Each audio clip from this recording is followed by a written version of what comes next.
Hello there. Seeing as I have been reading quite a few, I am going to be reviewing quite a few books. Today, I come to you with a review of Crossing Qalandiya, Exchanges Across the Israeli-Palestinian Divide by Daniela Norris and Shireen Al-Abtawi.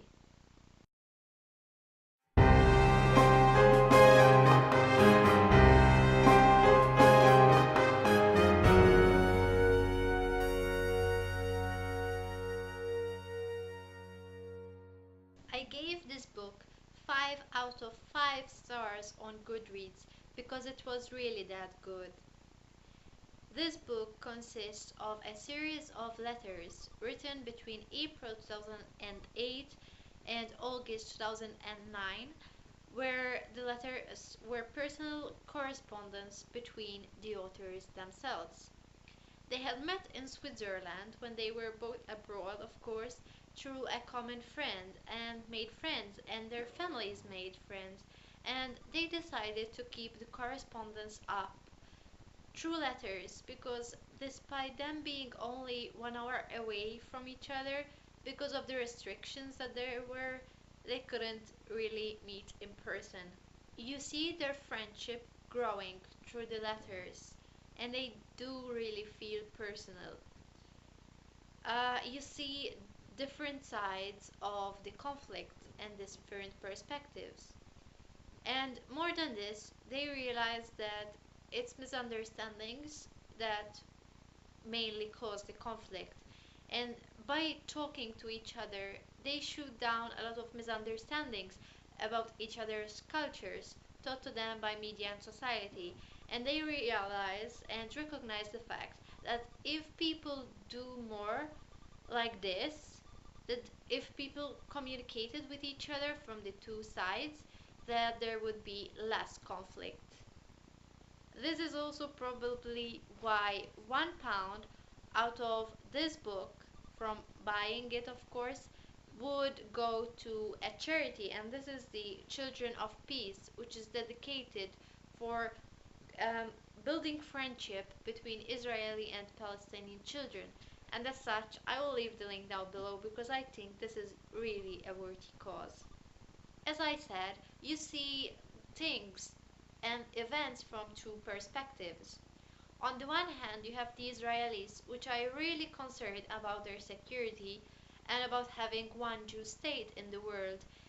They are also fear of the everyday people there about terrorism, such as in shopping malls, for example. And on the other hand, you see the restrictions imposed on the Palestinian people, which can't even go from one city to another without blocks sometimes.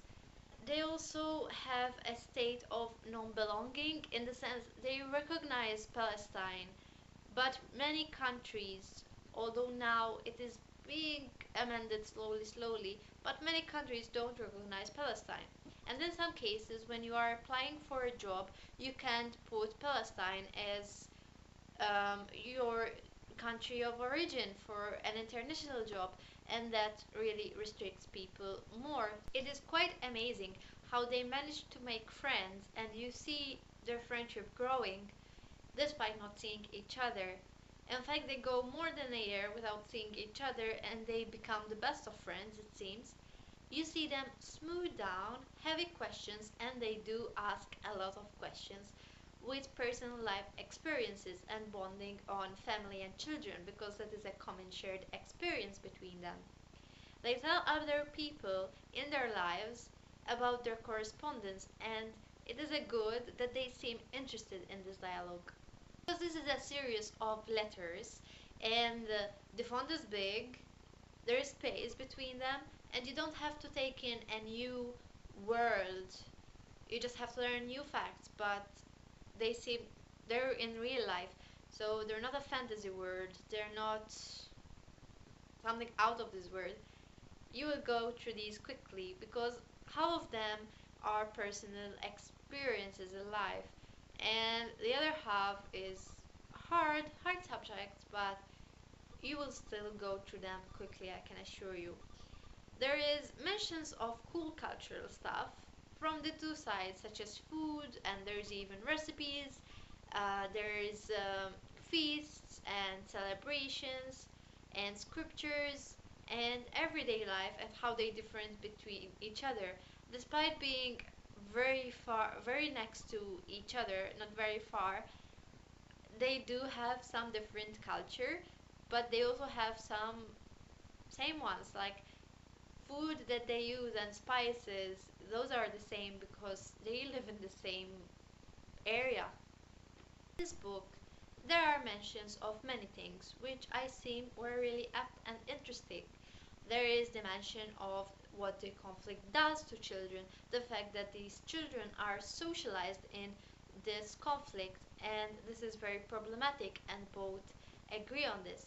There is mention of gender issues as well as mention of the Arab Israelis, which I think most people in the conflict think of Israelis and Palestinians, both the Muslim and the Christian, but they often forget the Arab Israelis, which I think are stuck in the middle of this conflict and they can't get out. I knew most things for Palestinians, but I didn't know many things of Israelis. And this book, although I did not agree with everything that was said, helps me to understand the everyday Israeli and maybe even the soldiers, because I think since it's compulsory, they really don't have a choice. So it did help me with my own views on this conflict.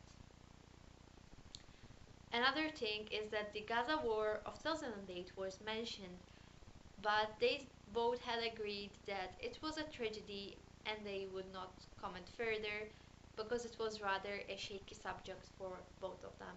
I think that this is a good book to get introduced to the conflict, but also for those of you that know of the conflict, it's a good book to read the words of these two people that are representatives of their peoples and see what they think of this conflict.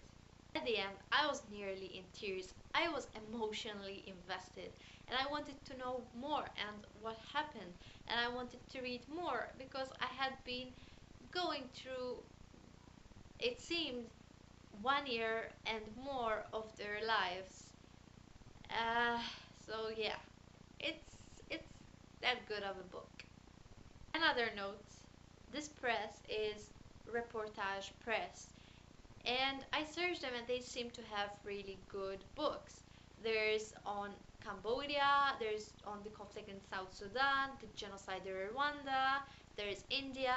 Those are the blurbs found in the book, but there are even more countries and they are written by people that have been to the area.